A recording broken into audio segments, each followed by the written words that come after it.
Dzień dobry, halo semua, balik lagi ke channel kita. Kami di Polandia dengan saya Aprilia.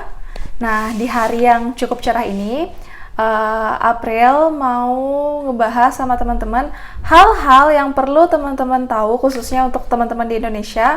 Hal-hal yang perlu teman-teman ketahui tentang Polandia sebelum teman-teman memutuskan untuk datang bekerja ke Polandia. Baik teman-teman, kita masuk aja langsung ke pembahasan. Info pertama yang mau April sampaikan adalah info pertama tentang Polandia yang ingin April sampaikan adalah Polandia itu memiliki 4 musim. Jadi musimnya lengkap, mulai dari winter, spring, summer, sampai autumn. Jadi dia komplit musimnya ya. Kalau di Indonesia kita tahu, kalau di bahasa Indonesia itu musim dingin, musim semi, musim panas, sama musim gugur. Nah, selama musim selama musim gugur, musim semi, musim dingin itu which is yang mendominan ya suhunya. Jadi di antara 4 musim ini, 3 musimnya itu suhunya udah pasti di bawah 20. Jadi dingin. Nah, ketika musim panas saja tuh yang suhunya di atas 20.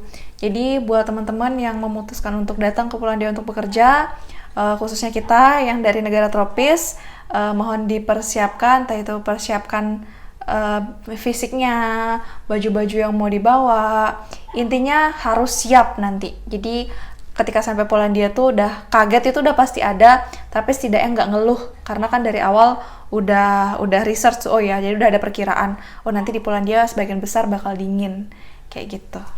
Dan hal unik lagi, masih berhubungan dengan musim nih ya. Jadi kalau khususnya musim dingin sama musim summer, musim panas. Nah uniknya kalau di Polandia dan di sebagian besar negara yang memiliki 4 musim ya khususnya, jadi ketika musim dingin itu gelapnya lebih lama. Jadi waktu malamnya itu lebih panjang daripada daylight. Daylight itu waktu pagi, waktu terang gitu loh. Jadi kalau misalnya musim dingin itu matahari terbit tuh palingan sekitar jam 8 pagi atau jam setengah 8 pagi itu baru mulai terang jalanannya. Terus terbenamnya juga lebih awal dia. Jadi terbenamnya sekitar jam setengah 4, jam 4 sore itu udah mulai kayak jam setengah 7 pagi, jam setengah 7 malam kalau di Indonesia.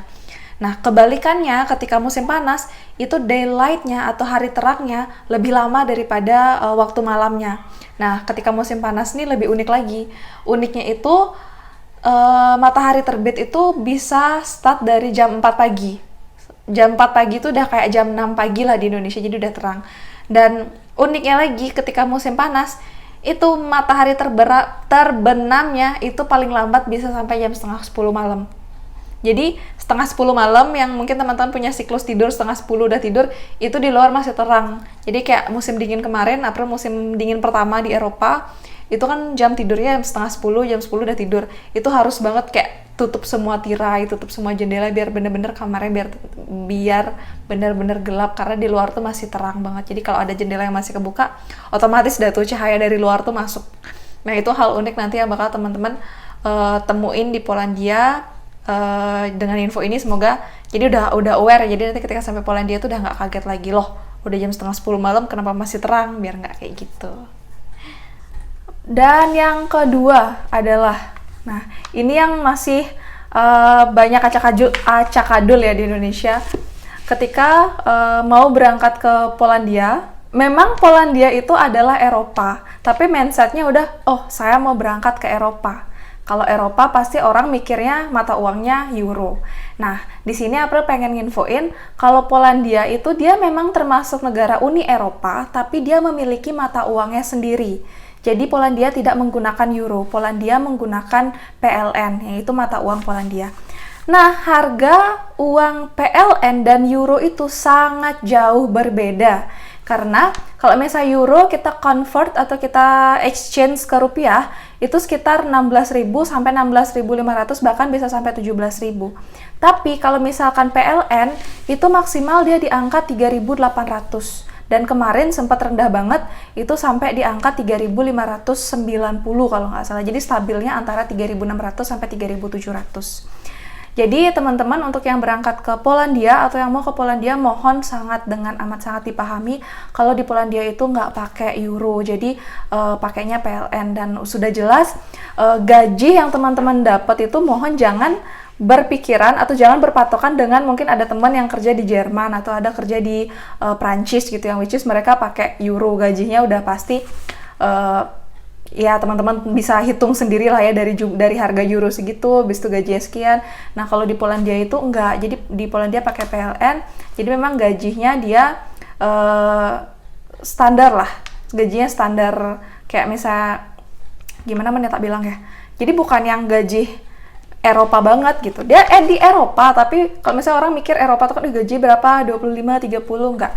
Kalau mau berangkat ke Polandia itu teman-teman harus siap dengan gaji start paling rendah itu bisa sampai 5 juta, sampai 15 juta itu masih bisa dapat, bahkan kadang-kadang 17 juta itu masih bisa dapat. Tapi benar-benar jangan disamain ketika gajinya dalam bentuk euro, karena yang kita dapat di sini mata uang yang dipakai adalah PLN. Oke, yang ketiga adalah masalah bahasa. Ini wajib banget untuk teman-teman semua ketika kita memutuskan untuk bekerja ke luar negeri, kita minimal harus tahu bahasa Inggris. Meskipun negara tujuan kita itu tidak menggunakan bahasa Inggris sebagai bahasa nasionalnya. Nah, di Polandia sendiri, itu bahasa nasionalnya adalah bahasa Polandia. Yang memang bahasa Polandia merupakan salah satu bahasa tersulit yang ada di muka bumi ini. Terus, tapi ketika teman-teman memutuskan untuk bekerja dan datang ke Polandia, itu wajib banget teman-teman membekali diri dengan pengetahuan bahasa Polandia. Bahasa yang simpel-simpel aja, kayak misal berkabar, mengucapkan terima kasih, habis itu menanyakan kabar, habis itu mengucapkan salam seperti selamat pagi, selamat siang, selamat sore, cara mengucapkan maaf seperti apa, habis itu mengucapkan permisi. Hal-hal simpel seperti itu nanti akan sangat membantu ketika teman-teman sudah sampai di Polandia.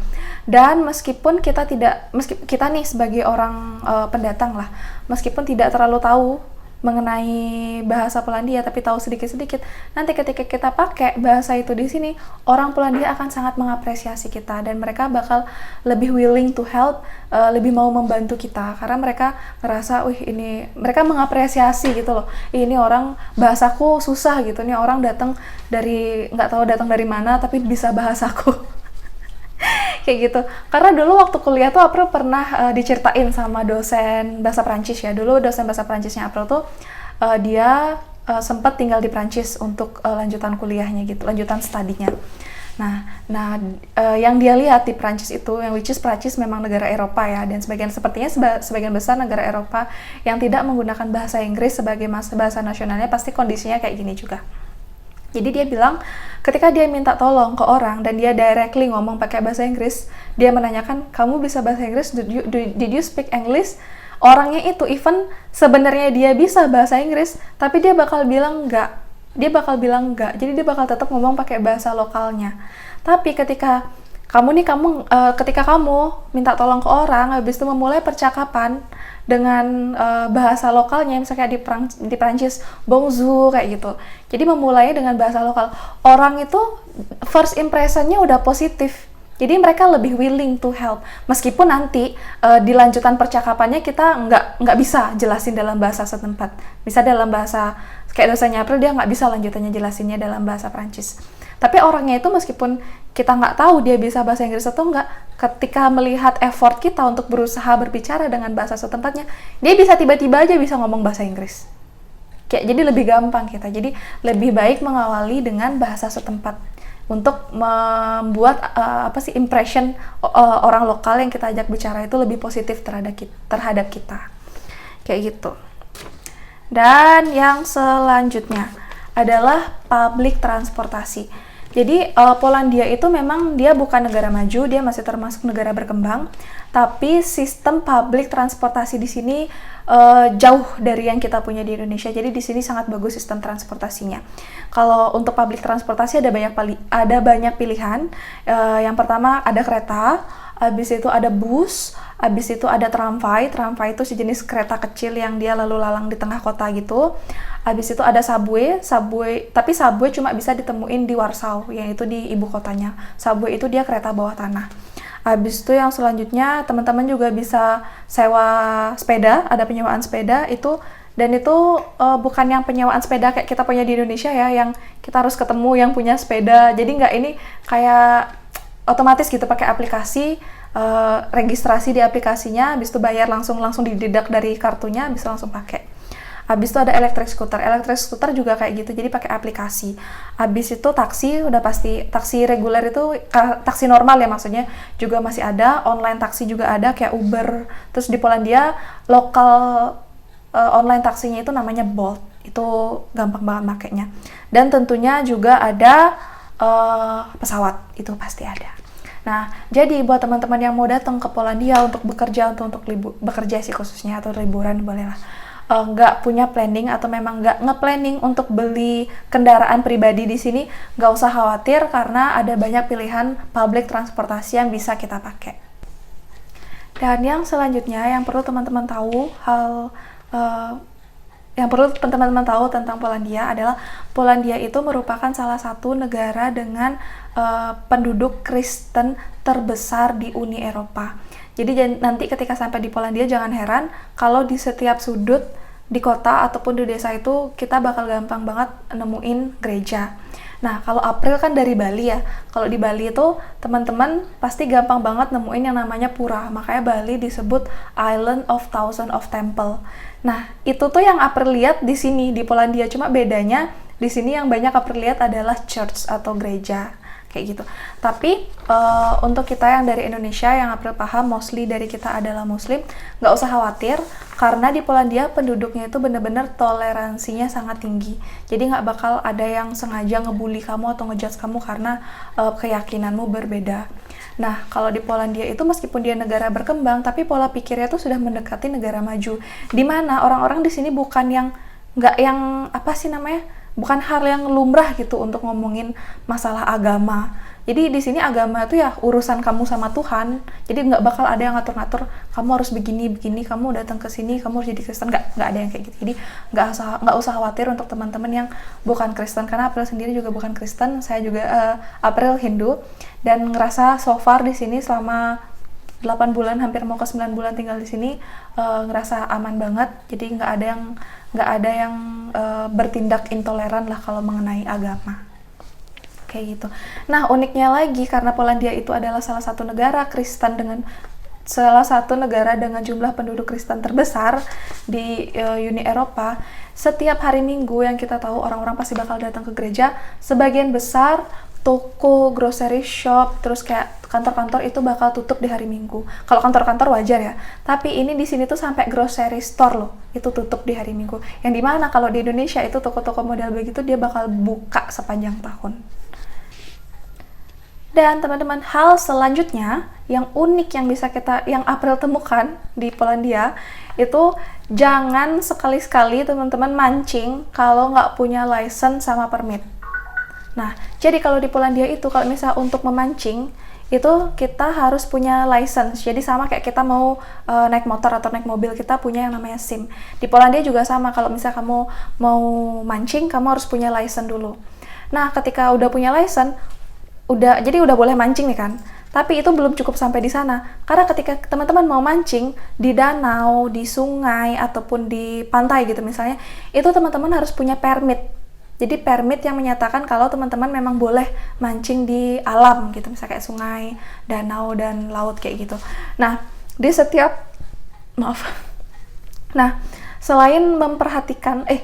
selain harus punya license sama permit, di sini juga nggak sembarang ikan bisa ditangkap. April nggak tahu pasti jenis-jenis ikan seperti apa aja, tapi kalau nggak salah di setiap danau tuh bakal ada dipajang ikan yang nggak boleh ditangkap sama keterangannya. Mungkin kalau ikannya terlalu kecil atau ikannya terlalu besar, itu kan dia otomatis sudah indukan, itu nggak boleh ditangkap. Jadi ada spesifik ikan dengan kondisi tertentu yang bisa kita tangkap. Jadi jangan sembarangan nanti sampai di Polandia habis itu mancing kayak gitu, jangan sembarangan. Karena nanti pasti bakal ada khususnya di spot-spot pancing ya, itu bakal ada kayak polisi yang berjaga untuk ngecek-ngecek, untuk patroli lah istilahnya, para pemancing itu punya license atau permit, punya license dan permit atau tidaknya. Dan yang terakhir teman-teman, hal yang teman-teman bakal temuin di Polandia Dan ini khususnya untuk semua teman-teman dari Indonesia. Kita di Indonesia kalau misalnya mau ngisi bensin sama cuci kendaraan itu kan pasti ada petugasnya. Jadi kalau misalnya isi bensin ada petugas yang masukin bensinnya ke kendaraan kita. Habis itu kalau mau cuci mobil atau cuci motor itu bakal ada orang yang nyuciin mobil kita, nyuciin motor kita. Meskipun memang di Indonesia sudah ada juga yang cuci mobil tuh self service kayak gitu. Nah, kalau di Polandia itu gas station sama car wash-nya itu fully dia self service. Meskipun di gas station-nya nanti bakal ada petugas yang jaga, tapi itu jarang banget. Jarang ada petugas yang ada, dan dia bukan petugas yang khusus untuk masukin bensin, tapi dia kayak petugas yang jaga aja gitu. Kalau misalnya ada yang ada customer yang kesulitan dalam proses pengisian bensin tuh nanti dia bantu. Tapi memang tidak di semua gas station ada petugas yang berjaga kayak gitu, cuma di beberapa aja. Nah, untuk untuk cuci mobil atau cuci kendaraan juga sama, jadi full self service. Itu kita kayak main wahana permainan, jadi masukin uang, habis itu langsung bisa bersihin, dan itu ada durasinya, ada waktunya. Jadi makin banyak uang yang kita masukkan, makin panjang juga durasi yang kita dapat untuk mencuci mobil. Terus kalau untuk bensinnya kita isi dulu di stasiunnya, habis itu biasa kalau gas station di Polandia itu dia bakal langsung jadi satu sama convenience store. Jadi isi bensin, habis itu bayarnya di convenience store, di minimarketnya lah bilang, minimarketnya. Habis itu yang kedua yang self service, yang ketiga self service setelah gas station sama car wash di sini adalah parkir. Jadi di Polandia itu tidak ada kang parkir, tapi yang ada adalah polisi penyidak parkir. Nah, April jelasin secara singkat. Jadi kalau di Polandia itu kita parkir itu bayarnya di mesin parkir. Jadi bayar langsung di mesinnya, dapat tiket. Dan tiketnya itu durasinya juga ada durasinya, jadi makin banyak kita bayar makin panjang durasi kita untuk bisa parkir di situ. Nah, tiket parkirnya ini kita taruh di mobil, jadi bagian depan yang dia biar kelihatan dari depan, di dalam di depan, jadi biar kelihatan gitu loh dari luar. Nah, itu tuh ditaruh di situ fungsinya apa? Karena memang di spot-spot parkir berbayar itu tidak ada petugasnya, tapi nanti akan ada polisi atau petugas parkir lah bilang yang bakal ngecek keliling. Dia nggak standby di situ, tapi dia ngecek keliling gitu loh, mungkin sekarang di jalan A, di jalan B. Nah, ketika teman-teman parkir di parkir yang berbayar dan teman-teman nggak bayar parkir, maksudnya nggak ada tiket di dalam mobilnya, itu bakal langsung kena tiket parkir. Jadi bakal langsung dicatat sama dia kayak kena tilang gitu loh kalau di Indonesia. Tapi kalau di dalam mobilnya udah ada tiket parkir dan itu masih valid, kan ada durasinya dari jam sekian sampai jam sekian, itu aman, nggak bakal kena penalti. Tapi kalau nggak ada tiket parkirnya, atau mungkin ada tiket parkirnya tapi udah expired, itu siap-siap aja bakal kena tiket parkir. Ups.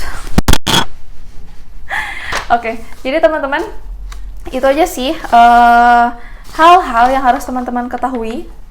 Itu masih sebagian kecil ya, karena banyak banget hal yang kita temuin di Polandia tapi tidak ada di Indonesia, yang mungkin nanti kita bakal bahas di video-video selanjutnya. Untuk video kali ini segitu aja dulu. Semoga video ini bermanfaat buat teman-teman, menambah wawasan teman-teman tentang Polandia, dijadikan referensi informasi juga sebelum memutuskan untuk berangkat bekerja di Polandia. Dan di akhir kata, April mohon maaf jika ada penyampaian yang tidak sesuai atau mungkin tidak sependapat dengan teman-teman. Ini ruang publik, kita bebas beropini. Ini bukan opini sih, tapi memang hal-hal yang aku temukan di sini. Nah, untuk teman-teman yang mungkin teman-teman yang udah di Polandia atau teman-teman yang masih di Indonesia, kalau yang di Polandia mungkin ketemu hal-hal unik lainnya di Polandia, bisa langsung cara-cara di kolom komentar. Dan untuk teman-teman yang ada di Indonesia mungkin yang udah research terus menemukan hal-hal unik lainnya, bisa juga langsung cara-cara di kolom komentar. Dan kalau teman-teman ada masukan untuk channel kita yang membangun, boleh banget itu cara-cara juga di kolom komentar, biar nanti kedepannya kita bisa selalu menyajikan video-video informatif lainnya. Di akhir kata, biar nggak panjang lebar, terima kasih banyak untuk teman-teman yang udah nonton sampai di detik ini. Do widzenia, papa.